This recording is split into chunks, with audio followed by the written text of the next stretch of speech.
Olá, seja bem-vindo a mais um Assim Fala a Ciência, um programa da Fundação Francisco Manuel dos Santos, todos os dias às 19 horas, que fica depois também disponível nas redes sociais. Diariamente temos um convidado e damos voz à ciência. Na ausência de uma vacina ou de um tratamento eficaz para a Covid-19, são as medidas de saúde pública que nos têm permitido responder à epidemia. A lavagem das mãos, o confinamento social, o uso ou não de máscaras e a identificação de pessoas que contactaram com casos positivos. O meu convidado de hoje é Ricardo Mexia, médico de saúde pública do Departamento de Epidemiologia do Instituto Nacional de Saúde, Dr. Ricardo Jorge, e presidente da Associação Nacional dos Médicos de Saúde Pública. Bem-vindo, Ricardo Mexia. Muito obrigado, obrigadíssimo pelo convite, é um privilégio estar aqui a partilhar alguns conceitos, não é? Que na prática vão sendo cada vez mais familiares a todos nós e é importante que assim seja, porque vamos todos ter que contribuir para que a situação possa evoluir de forma positiva. O que é que fazem os médicos de saúde pública normalmente e qual tem sido o seu papel na crise da Covid-19? Os médicos de saúde pública têm um conjunto de tarefas bastante vasto, normalmente, ou seja, até de acordo com aquilo que são as orientações da Organização Mundial de Saúde, assentam principalmente três eixos as nossas tarefas. As tarefas da promoção da saúde, da proteção da saúde e da prevenção da doença. E, portanto, estas são as três áreas nucleares em que nós trabalhamos. Para concretizar mais claramente o que é que estou a falar, as áreas da promoção da saúde têm a ver com aquilo que nós possamos fazer para que as pessoas adotem comportamentos mais seguros e mais saudáveis. E, portanto, desde fazer sessões em escolas, em prisões, divulgar informação, fazer um aumento da literacia em saúde e em ciência, tudo isso contribui para que as pessoas acabem por fazerem as tais escolhas que sejam mais adequadas para terem um melhor estado de saúde. Temos depois as questões da proteção da saúde, e que têm muito a ver com aquilo que é a intervenção na redução de eventuais riscos, portanto, temos aí uma função central, que é a função da autoridade de saúde, que na prática é o poder do Estado na defesa da saúde pública, e que os médicos de saúde pública que trabalham no terreno e que estão investidos do poder da autoridade de saúde, acabam por conseguir intervir de diversas maneiras, seja porque, por exemplo, suspendem o funcionamento de um determinado equipamento, seja uma piscina, um restaurante, impõem medidas que possam corrigir situações que gerem riscos para a saúde pública, mas também agora, durante esta pandemia, tem sido muito frequente a questão da imposição, por exemplo, dos isolamentos e das quarentenas, que privam as pessoas de uma mobilidade, mas que permite reduzir a disseminação da doença. Por fim, a questão da prevenção da doença tem a ver com medidas que nós possamos intervir diretamente nos fatores de risco. O exemplo mais fácil de perceber é, por exemplo, a vacinação, que é efetivamente a medida de saúde pública mais bem-sucedida de sempre e que tem poupado milhões de vidas ao longo dos anos. E, portanto, assenta basicamente nestes três eixos. A estrutura da saúde pública é muito diversa e, portanto, temos pessoas a nível local que cumprem o papel que muitas vezes as pessoas reconhecem que é o delegado de saúde. É uma figura, julgo, conhecida, e trabalham a nível dos agrupamentos de assistentes de saúde, portanto, a nível local. Depois temos a nível regional os delegados regionais de saúde pública, que trabalham em cada uma das 5 regiões de saúde de Portugal continental. A organização nas regiões autónomas é ligeiramente diferente. E depois temos, a nível nacional, aquilo que é a estrutura da Direção-Geral de Saúde, sendo que a Direção-Geral da Saúde é a Autoridade de Saúde nacional. Depois, adicionalmente, temos pessoas em diversas organizações também nacionais, não é? Desde o INSA, onde eu trabalho, o IPST, portanto, o Instituto Português do Sangue e Transplantação. Temos pessoas nos serviços partilhados, que trabalham muito a questão das bases de dados. Portanto, há aqui uma multiplicidade de tarefas que é, às vezes, difícil de perceber, não é? Aquelas especialidades em que as pessoas têm um órgão a que se dedicam, é mais fácil perceber o que é que fazem, não é? Um cardiologista, um pneumologista, é mais fácil as pessoas perceberem. Para nós, como trabalhamos de uma forma um pouco mais vasta, o nosso objeto não é o indivíduo, o nosso objeto é a comunidade. E, portanto, acaba às vezes por não ser tão simples assim explicar o que é que nós fazemos.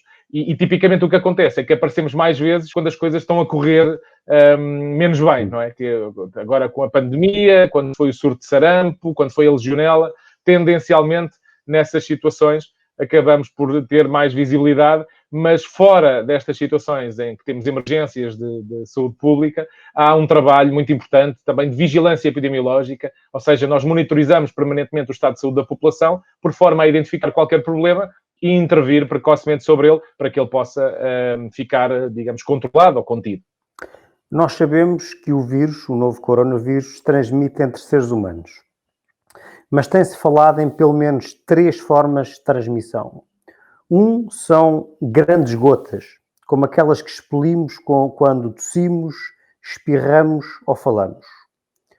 Segundo, através de aerossóis, ou seja, pequenas nuvens de gotículas que podem ficar suspensas no ar durante muito tempo. E uma terceira tipo de transmissão, que é através das superfícies contaminadas. Há alguma que seja dominante na transmissão do vírus? Nós acreditamos que as diversas vias podem ser responsáveis pela transmissão da doença, mas é mais provável que quer as gotículas sejam o principal veículo de transmissão. Porque se mesmo a questão da aerossolização a ser assim, nós teríamos taxas de transmissão ainda mais elevadas daquilo que verificamos. É possível que haja alguma aerossolização, mas tendencialmente a transmissão é feita por gotículas. E daí que seja, por exemplo, muito importante o uso de máscaras. Portanto, estas são vias que de facto são diferentes e a grande questão, por exemplo, das superfícies tem a ver não tanto com o contacto com elas, porque a doença não se transmite pelo contacto. O problema é que se eu tocar numa superfície que esteja contaminada, e para ela estar contaminada basta ter acontecido um doente tenha falado, tossido ou espirrado, e as tais gotículas que são projetadas se depositam nesse objeto, e eu, quando vou manipular esse objeto, contamino a minha mão, e ao tocar nas mucosas, principalmente nos olhos, no nariz ou na boca, vou depois então poder transmitir a doença através depois da minha árvore respiratória. E, portanto, a grande questão é o papel da utilização das mãos, precisamente na redução deste mecanismo de transmissão. A questão da aerossolização, pronto, como disse, tem algumas... está descrita e gera, de facto, uma maior dificuldade, porque a tal questão da distância de segurança evita, efetivamente, a transmissão por gotículas, mas por aerossóis é mais difícil que assim seja, até porque os aerossóis podem viajar mais distância e podem permanecer suspensos durante mais tempo. E, portanto, temos maior dificuldade em controlar uma disseminação desse género. De qualquer forma, apesar de tudo, acreditamos que as gotículas são o principal veículo de transmissão. E as medidas de proteção que têm sido adotadas partem desse pressuposto, que realmente a principal via de transmissão serão as gotículas grandes. Sim, precisamente, ou seja, há as diversas medidas que têm sido adotadas, aquelas medidas genéricas para que toda a gente deve cumprir, têm a ver precisamente com essas vias de transmissão. Por um lado, a questão da etiqueta respiratória, ou seja, evitar a projeção dessas gotículas, quando tossimos ou espirramos, portanto, cobrir a boca e o nariz ou com um lenço, ou na ausência do mesmo, com a prega do cotovelo. Tem a ver com a questão da higienização das mãos e, portanto, uma higienização das mãos frequente permite reduzir a contaminação das nossas mãos, mas também, na prática, se eu depois tiver as mãos contaminadas e for tocar noutro objeto, também posso transmitir por essa via. Portanto, quanto mais eu higienizar as mãos, mais eu reduzo a disseminação da doença. Já falámos aqui também das máscaras e, portanto, o papel que têm em reduzir essa projeção de gotículas e também, eventualmente, alguma coisa em termos de aerossóis e principalmente protegem os outros, mas também têm algum nível de proteção para nós, dependendo também, obviamente, do tipo de máscara. E, por fim, a questão que, se calhar, se conseguíssemos cumprir em pleno, resolveria grande parte dos problemas, que é a questão do distanciamento, não é? Ou seja, nós gostamos mais de falar em distanciamento físico do que distanciamento social, porque nós hoje aprendemos que podemos socializar de diversas maneiras. Aliás, nós agora estamos a socializar usando um meio tecnológico que é absolutamente seguro no que toca à disseminação da doença, não é? E, portanto, temos é que ter distanciamento físico, não necessariamente distanciamento social, porque é muito importante mantermos também a nossa rede social, mesmo neste contexto que agora de menor confinamento, mas ainda assim e que deve ser promovida o maior distanciamento entre as pessoas. Há um famoso estudo que conseguiu detectar o vírus em vários tipos de superfícies ao fim de horas ou mesmo dias. Quão plausível é a transmissão do vírus através de superfícies? Há casos confirmados desse modo de transmissão?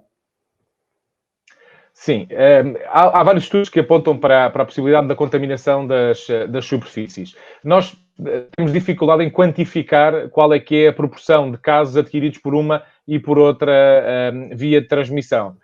Mas sim, ou seja, o contacto com essas superfícies ou objetos e depois o contacto com as nossas mucosas é uma via que está descrita como sendo de transmissão. Aliás, essa é o que explica alguns dos casos em que as pessoas não tiveram contacto com outras pessoas e que, portanto, adquiriram a doença por essa via, através da manipulação de objetos ou superfícies eventualmente contaminados. Agora, é difícil quantificar exatamente quantos casos ou qual é a proporção de casos que foi infectada por essa via. Mas se essa via for realmente importante, não devíamos esperar, por exemplo, que os funcionários de empresas de entregas, por exemplo, fossem uma população particularmente contaminada, por exemplo, ou que fossem eles próprios super spreaders que transmitissem a doença a muitas pessoas. Há algum, digamos, relato desse tipo de situação? Eu julgo que é importante percebermos que, tendencialmente, a contaminação de superfícies ocorre particularmente na presença de pessoas doentes e até com sintomatologia mais exuberante. Agora, no contexto em que a maior parte das encomendas ou dos objetos que são transportados por esses trabalhadores, não há uma probabilidade muito elevada deles estarem contaminados. Exceção aqueles que trabalham, por exemplo, no contexto da prestação de cuidados e que, naturalmente, também há um conjunto de objetos que circulam nesses contextos. Mas é importante que esses profissionais tenham mantido padrões de prevenção e controle da infecção mais elevados do que habitualmente. E, portanto, a questão da sua própria proteção, através da higienização frequente das mãos, pode ter ajudado a reduzir uma potencial infecção desses profissionais. Por outro lado, por exemplo, nós sabemos que os profissionais de saúde, até numa fase inicial em que havia uma escassez de equipamentos de proteção individual, acabaram por ter um número elevado de infecções.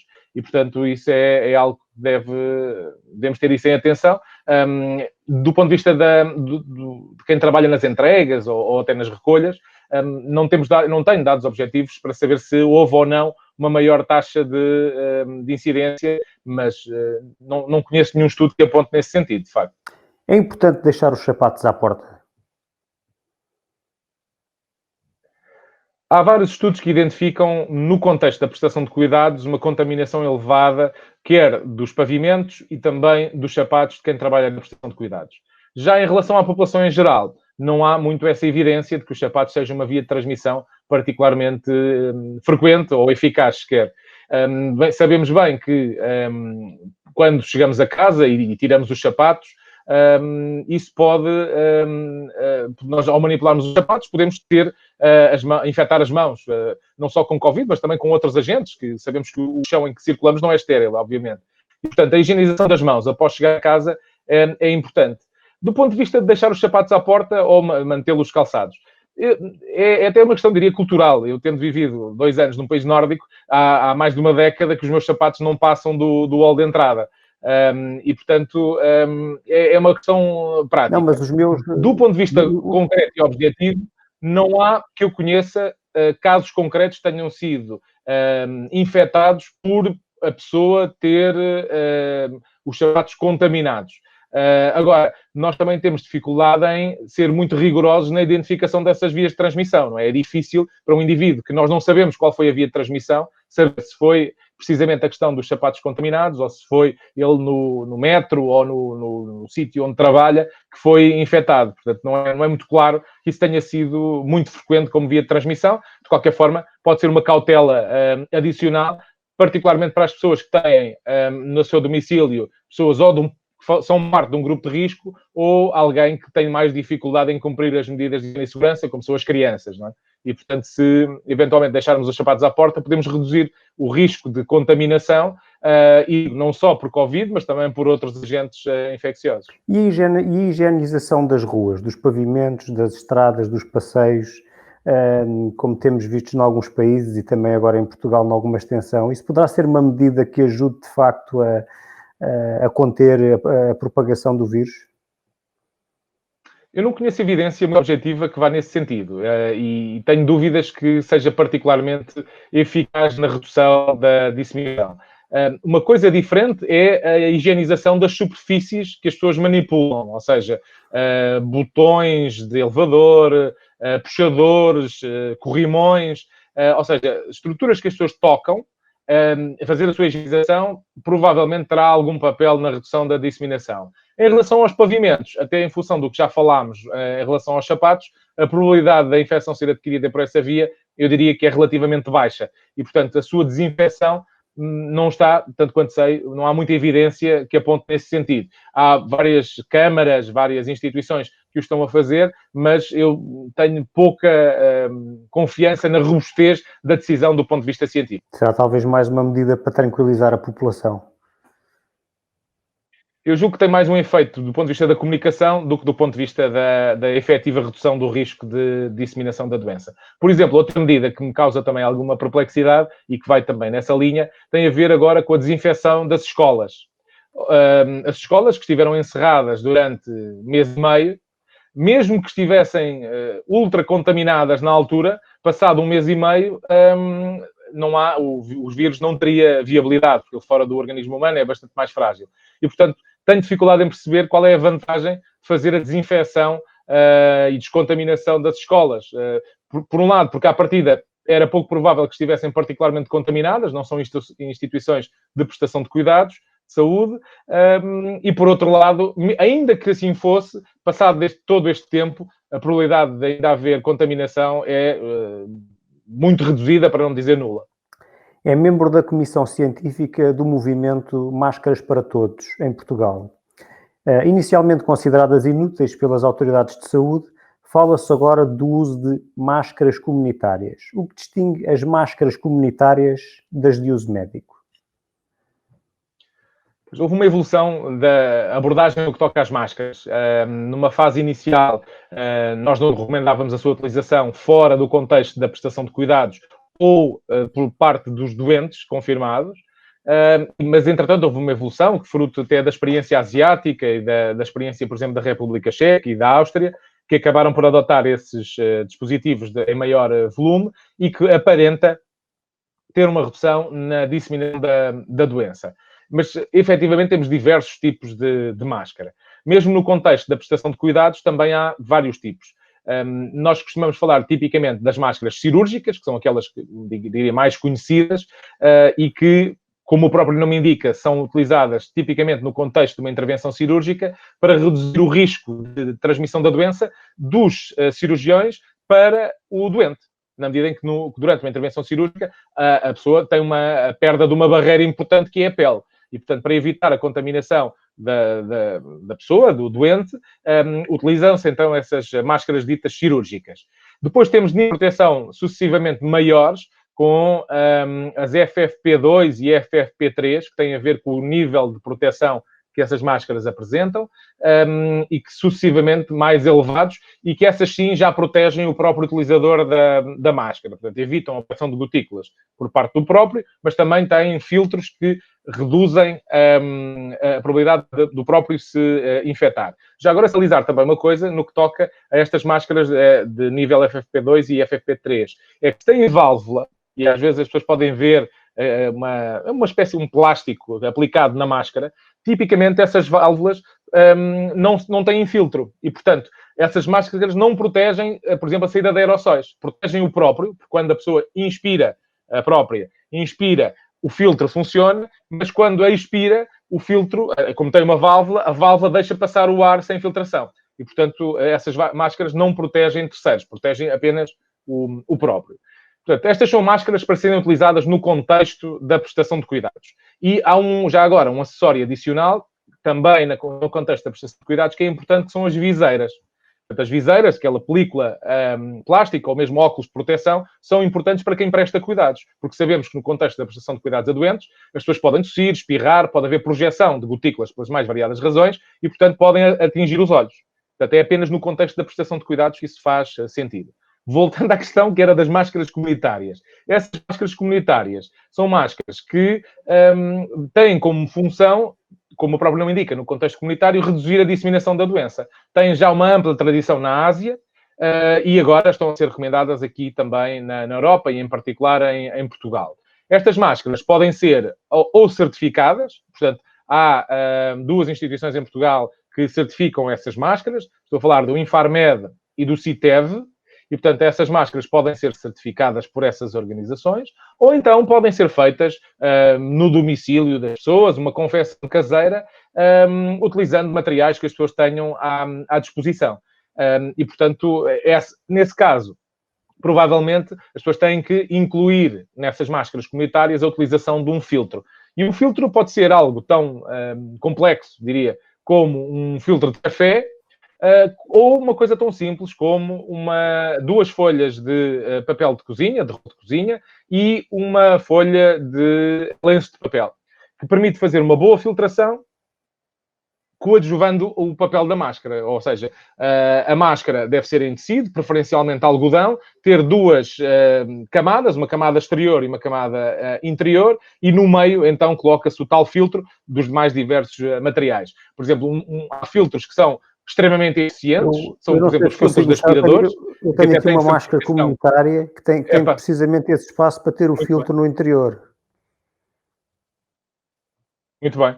E, portanto, entre as duas camadas de tecido, é possível colocar o tal filtro e esse filtro deve ser substituído sempre que esteja úmido ou uma vez por dia, na prática, quando nós também vamos colocar a máscara para lavar. Sinalizar também que, no caso das máscaras certificadas, elas têm um certificado próprio que prevê um número de lavagens máximo, mantendo as suas propriedades, e têm conselhos próprios para a sua manutenção, como é que devem ser higienizadas e de que maneira é que isso pode funcionar sem degradar a capacidade certificada da máscara. No caso das máscaras confeccionadas caseiras, as pessoas devem, como digo, higienizar a máscara com regularidade, pelo menos uma vez por dia. Julgo que um bom paralelismo é pensar tratar a máscara como tratam uma peça de roupa interior, e, portanto, trocam todos os dias essa peça, e o filtro deve ser descartado e substituído depois da máscara ter sido higienizada e estar bem seca, então colocar um novo filtro para uma nova utilização. Portanto, eu para colocar uma máscara comunitária como esta, as pregas devem estar viradas para baixo, certo?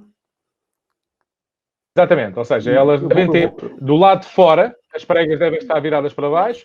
Tendencialmente, as máscaras têm um arame que identifica a parte superior e inferior da máscara, sendo que a parte do arame deve estar na parte de cima e que permita depois apertar esse arame, ajustando a máscara adequadamente ao nosso nariz. A máscara deve ser colocada, portanto, preferencialmente tocando apenas ou nos elásticos ou nos atilhos, dependendo do modelo, e, portanto, colocada dessa forma. Devemos lavar as mãos antes e depois de colocar a máscara, particularmente, por exemplo, depois de retirarmos o filtro da máscara e o descartarmos, devemos lavar também as nossas mãos para assegurar que ficamos com as mãos higienizadas e não contaminadas ou potencialmente contaminadas pelo que quer seja que esteja no filtro da máscara. Portanto, imaginemos que eu acabei de chegar na rua com a minha máscara comunitária, agora o que é que eu faço? Portanto, agora, idealmente, lavar as mãos. Chegamos a casa, lavamos as mãos. Depois de lavar as mãos, vamos então retirar a máscara, tocando apenas nos atilhos. E, portanto, exatamente, um movimento para a frente. E agora, idealmente, estaríamos próximo do sítio onde íamos descartar o filtro. Portanto, tiraríamos o filtro para o lixo. O filtro e colocaríamos Sim, tendencialmente tem que se substituir se ficar úmido. Okay. Se ficar úmido, tem que se substituir. Portanto, é possível que as pessoas, durante o dia, levem mais do que um. Sim. E no final do dia deve ser descartado e a máscara colocada para lavar pelo menos 30 minutos a 60 graus. Muito bem. Portanto, eu lavo a máscara todos os dias ao fim do dia. Pode ser lavada com o resto da roupa. Pode ser lavada com o resto da roupa. Tem que ter a tendência, tem que ter atenção àquilo que são as características do tecido que utilizaram para a máscara e, portanto, se o tecido eventualmente for um tecido tingido, terem atenção que ele pode largar tinta, não é? Portanto, tem que ter as cautelas normais que teriam com qualquer outra peça de roupa, não é? Mas podem lavá-la com outra roupa, não tem problema nenhum, até porque se higienizarem a máscara os tais 30 minutos a 60 graus, o resto da roupa que for lavada também pode beneficiar precisamente dessa capacidade de desinfecção. Há muitas dúvidas quanto à real prevalência da Covid-19 por causa dos casos não diagnosticados em todos os países. Há alguma estimativa para o número real de casos em Portugal? Essa é a questão que todos gostávamos de saber, não é? Na prática, nós sabemos que há um número muito relevante de casos que são ou assintomáticos ou têm sintomatologia muito ligeira e, portanto, que as pessoas acabam por nem sequer valorizar de forma a contabilizarem esse caso. Nós só vamos ter dados mais objetivos quando fizermos os chamados estudos serológicos, que nos vão permitir apreciar numa população, tendencialmente numa amostra representativa, qual é que foi o número de pessoas que foi afetada. As estimativas apontam, são muito heterogéneas em relação ao número de casos notificados. Até porque como os próprios sistemas de identificação são diferentes, é difícil extrapolar de uns contextos para os outros, de uns países para os outros. Mas há quem diga que nós temos 10 vezes mais casos do que aqueles que estão contabilizados. E, portanto, podíamos estar a falar aqui de 250 000 de portugueses já afetados. Mas, verdadeiramente, só vamos saber quando fizermos os tais estudos serológicos e que vão ser muito úteis, precisamente, para conhecermos melhor aquilo que aconteceu na nossa população. Uma análise recente publicada no Financial Times revela que a mortalidade entre a população por todas as causas, pelo somatório de todas as causas, foi mais alta nos últimos meses do que a média histórica para esta época. E que isto aconteceu na generalidade dos países, mas que esse aumento é particularmente pronunciado em países com situações graves de Covid-19, como a Itália, que teve um excesso de 90% de mortalidade. Em Portugal esse aumento foi de apenas 10%. Haverá muitas mortes por Covid-19 não contabilizadas? Bem, nós sabemos que há um aumento de mortalidade associado à Covid-19 que está contabilizado. Não é? Contamos já mais de 1000 óbitos que estão contabilizados enquanto estando associados ao Covid-19. Mas a questão que se coloca é que, efetivamente, há um número de óbitos acima daquilo que seria esperado e que não estão identificados enquanto tal. E, portanto, há aqui várias explicações possíveis. Diria que há duas que principalmente podem explicar esse aumento de mortalidade. Por um lado, há casos, seguramente, de doentes com Covid-19 e que não são diagnosticados enquanto tal, porque ou não foram alvo de teste, ou morreram no seu domicílio e depois não houve lugar à colheita pós-mortem. Portanto, haverá seguramente casos de mortalidade Covid em que não foi feito o teste e, portanto, não podem ser contabilizados enquanto tal. Outra situação que nos preocupa também é a possibilidade de haver mortalidade por outras causas que não diretamente associadas ao Covid, mas no contexto da pandemia. O que é que eu estou a querer dizer? Temos assistido a um número reduzido de recurso à urgência por situações conexas com patologia que é independente do Covid. Estou a pensar, por exemplo, em acidentes vasculares cerebrais, em infartos, até a própria doença oncológica. Teve uma redução do seu recurso aos cuidados de saúde. E, portanto, o que pode estar a acontecer, e para isso teríamos que olhar de forma mais detalhada para aquilo que são os certificados de óbito, mas o que pode estar a acontecer é que as pessoas, com receio de irem aos hospitais, portanto, com o receio causado pelo coronavírus, evitam fazê-lo. E, portanto, quando o fazem, já o fazem num estadio avançado da doença, em que depois os profissionais de saúde têm maior dificuldade em reverter esses quadros. E, portanto, acaba por haver um aumento da mortalidade por essa via. E, portanto, é muito importante pensar a mensagem que as pessoas, perante os sinais de alarme, que conhecem das mais variadas doenças, devem continuar a ligar, como sempre ligaram, ou a linha 112, se for de facto uma emergência, ou a linha SNS 24 para obter orientação. Adicionalmente, e isso, felizmente, tanto quanto sabemos, ainda não está associado à mortalidade, mas eventualmente poderia vir a ocorrer, é a questão conexa, por exemplo, com a redução na vacinação. E isto é particularmente importante na primeira infância. As pessoas não devem deixar de se vacinar, porque o pior que nos podia acontecer era agora, em cima ainda deste problema do coronavírus, termos um surto de sarampo ou de outra qualquer doença evitável para vacinação. E, portanto, deixo aqui também o apelo para que as pessoas não deixem de cumprir o calendário de vacinação. O Programa Nacional de Vacinação é uma história de sucesso desde 1965 e, portanto, é importante que mantenhamos boas coberturas vacinais para evitar outros problemas de saúde. nesta fase já estamos a retomar um conjunto de outras atividades e, portanto, acreditamos que se vai reduzir esta proporção de mortalidade indireta associada ao Covid. Ou seja, os diagnósticos vão voltar a ser feitos através dos exames complementares diagnósticos que foram adiados agora durante estes mês e meio. A consulta externa também irá regressar. Enfim, há um conjunto de recursos que vão provavelmente agora ter que recuperar tempos de espera que já não eram pequenos, mas que agora seguramente se avolumaram, por forma a que nós possamos ter uma resposta no Serviço Nacional de Saúde que seja protetora da saúde de toda a população. Nós temos uma ideia da percentagem de infecções que são transmitidas por doentes sem qualquer sintoma? Há estudos, em Portugal eu não conheço esse número. Há alguns estudos que apontam para que a taxa de indivíduos infectados por pessoas assintomáticas seja de 30% a 40%. E, portanto, é muito, não é? E nós sabemos que, de facto, é difícil controlar uma doença quando nós não sabemos quem é que a pode transmitir. E, portanto, temos tido várias situações, as pessoas inadvertidamente, precisamente porque ainda não tinham sintomatologia, acabaram por estar em contacto com um número apreciável de outras pessoas e que isso acabou por levar à disseminação da doença. Portanto, é aqui um desafio importante que nós temos de retrospectivamente ir identificar os contactos destes doentes, por forma a colocar esses contactos em quarentena e, por sua vez, reduzir a possibilidade destes transmitirem, se adoecerem, a doença a outras pessoas. E, portanto, é aqui um papel importante de detetive, de conseguirmos fazer, por um lado, a identificação dos doentes e, por outro, de todos os contactos. Se nós conseguirmos identificar todas as cadeias de transmissão, seguramente que seremos mais bem-sucedidos na redução da disseminação da doença. A Covid-19 terá um efeito sazonal de magnitude relevante? Nós não sabemos bem, ou seja, não há muitos dados que apontem de forma objetiva para que as temperaturas ou a umidade possam reduzir a disseminação da doença. Os exemplos que temos agora do Brasil, em que a situação está difícil e com muita disseminação de doença, pode ser um fator que leve a que nós não consideremos que haja uma sazonalidade e, portanto, uma redução do número de casos agora com o aumento das temperaturas e com a chegada do verão. O que nós sabemos é que os vírus respiratórios tendem a circular mais no inverno e, portanto, havia alguma entre convicção e expectativa e esperança de que estes vírus pudessem reduzir a sua circulação no verão, mas ainda não temos dados objetivos que o permitam confirmar. Neste momento, hoje, em Portugal, um doente infectado contagia em média e efetivamente quantas outras pessoas?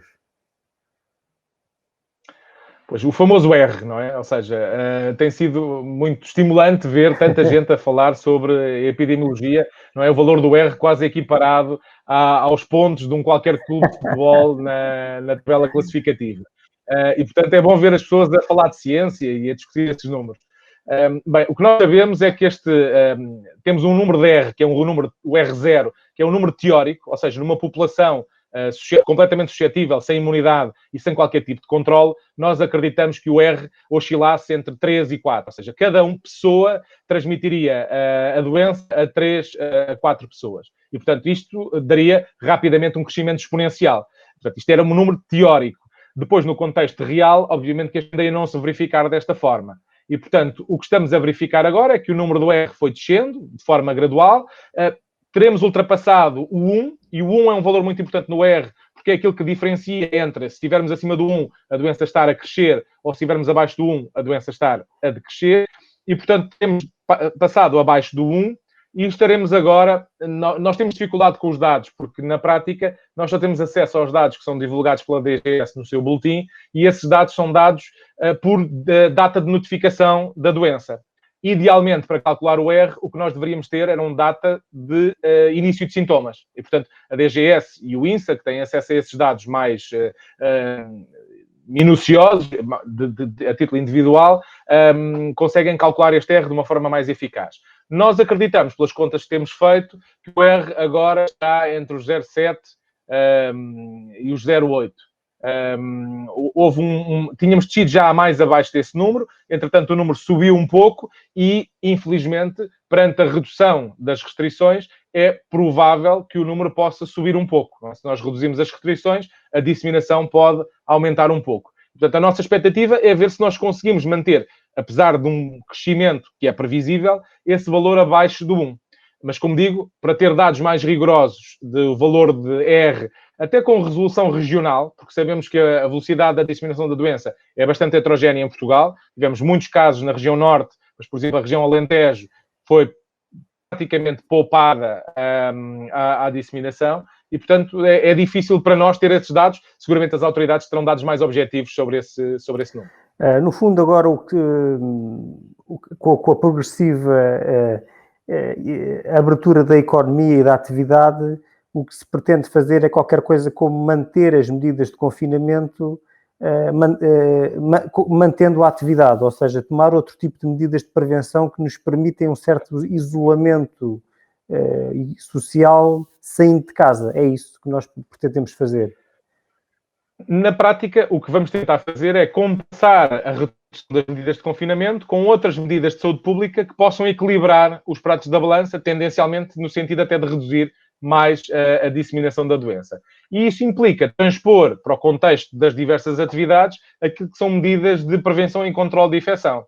Portanto, o distanciamento físico é uma delas e podemos fazê-lo de várias formas, ou com estruturas físicas propriamente ditas, e portanto já vimos vários estabelecimentos que instalaram estruturas físicas para proteger os trabalhadores, por exemplo, nos supermercados, nas linhas de caixa, vários balcões de atendimento têm agora folhas de acrílico, portanto têm estruturas em acrílico ou vidro que evitam uma maior projeção de gotículas. Temos a questão, por exemplo, das máscaras, que também reduzem essa disseminação da doença. Vamos ter a redução da lotação dos espaços, portanto, menos pessoas juntas também disseminam menos a doença.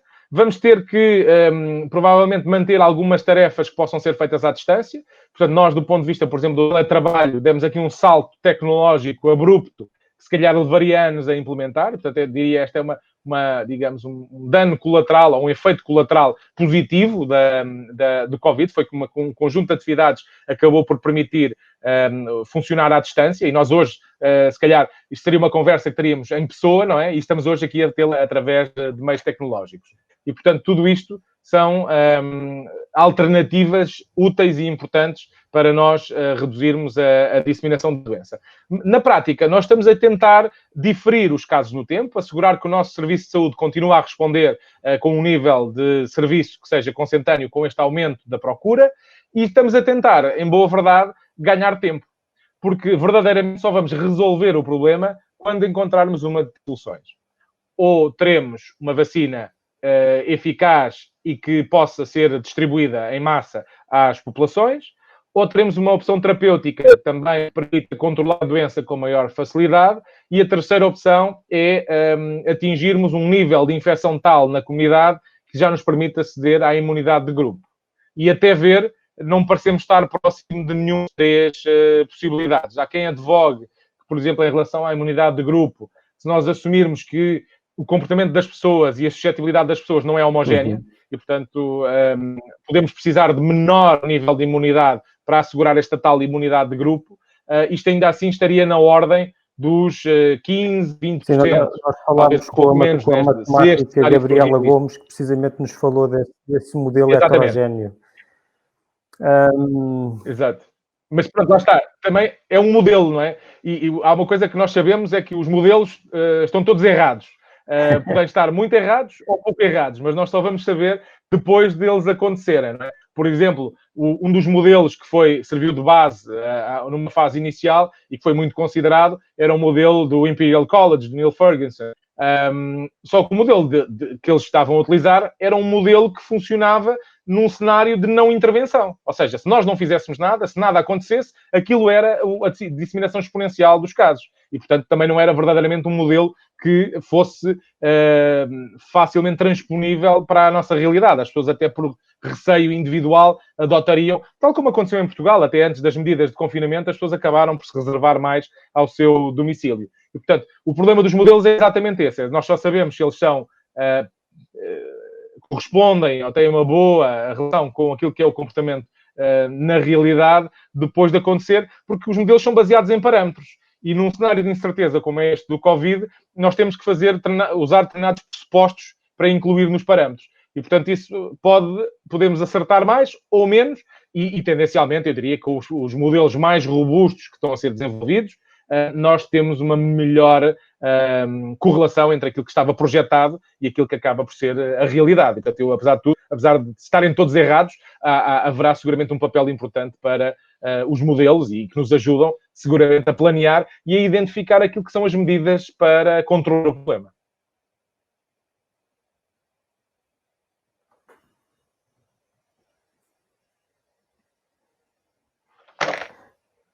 Vamos continuar. Está-me a ouvir, Ricardo Mexia? Estou a ouvir. Concorda com a vigilância dos cidadãos através do telemóvel? Essa é uma questão complexa, ou seja, há vários países que já adotaram ferramentas desse género e que permitem perceber se um indivíduo que, entretanto, foi identificado como caso, com quem é que contactou, por forma a que esses contactos possam ser identificados de forma mais célere. Mas eu tenho algumas dúvidas sobre, por um lado, a execuibilidade dessas ferramentas, das experiências que já existem em alguns contextos. Por outro, até que ponto é que num contexto jurídico como o nosso, e até diria social como o nosso, seria aceitável para todos nós haver uma perda de privacidade que sistemas desse género implicam, não é? Portanto, eu julgo que temos que ter um debate na sociedade sobre se esse é o caminho que queremos trilhar, e eu acredito que há um papel para a tecnologia também no controle da doença transmissível, seguramente que sim. Mas tenho dúvidas se isso deve ser feito de forma obrigatória ou se cada um voluntariamente o pode fazer. Aproveito para dar aqui conta, por exemplo, de um mecanismo que tem sido adotado em vários países e que nós em Portugal também temos, que é o da vigilância participativa, ou seja, as pessoas voluntariamente fornecem dados sobre o seu estado de saúde, sobre se têm sintomas ou não têm. Nós, no Instituto Ricardo Jorge, por exemplo, temos o GripNet, que é uma ferramenta que faz parte de um consórcio internacional em que monitoriza a gripe. E estamos agora a adaptar esta ferramenta para monitorizar também o Covid, porque os sintomas, como bem sabemos, são ligeiramente diferentes e implicam uma monitorização também ligeiramente diferente. Mas estas ferramentas voluntárias, em que as pessoas podem disponibilizar os seus dados, se assim o entenderem, julgo que têm também um papel útil e acredito que sim. A questão das aplicações, como digo, acho que temos que ter um debate todos sobre o seu papel e eu acredito que podem efetivamente dar um contributo importante para, de forma massificada, nós controlarmos o problema.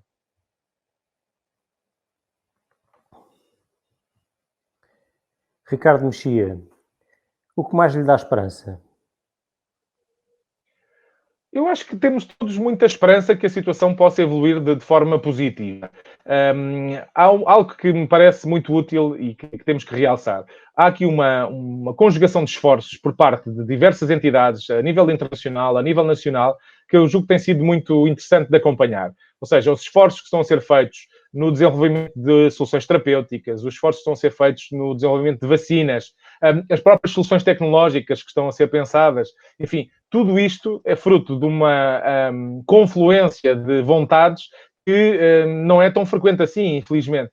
E, portanto, eu julgo que esta é esta partilha de informação, esta agregar de esforços de múltiplas entidades, eu julgo que é de realçar.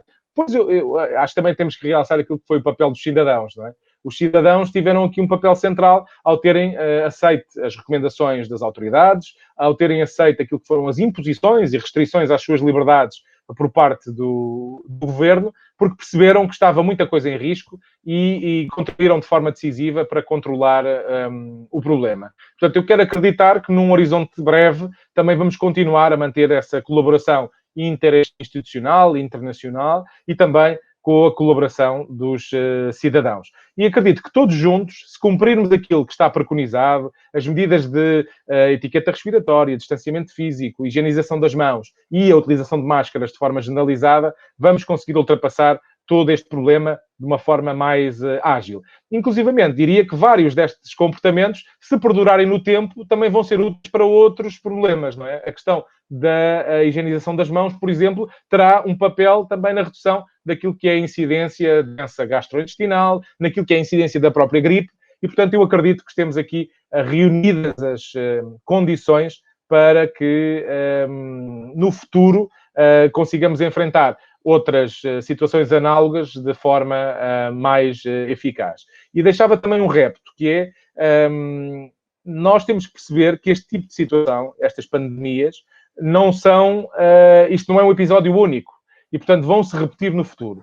E, portanto, vamos ter que dotar o país, as instituições, nós próprios, de capacidade para responder a estas ameaças.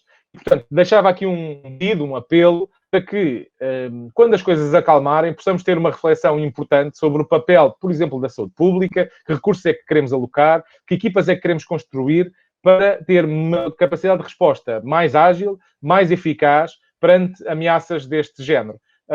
E, portanto, aqui o planeamento estratégico é essencial para nós, no futuro, enfrentarmos tudo isto com maior confiança. Muito obrigado, Ricardo Mexia, e muito obrigado a si que assistiu a mais este Assim Fala a Ciência. Muito A obrigado. ciência vai continuar a falar, já amanhã, não com um, mas com 2 convidados, o médico Filipe Frois e a investigadora Maria João Pereira. Vamos perguntar quem está mais em risco. Até lá!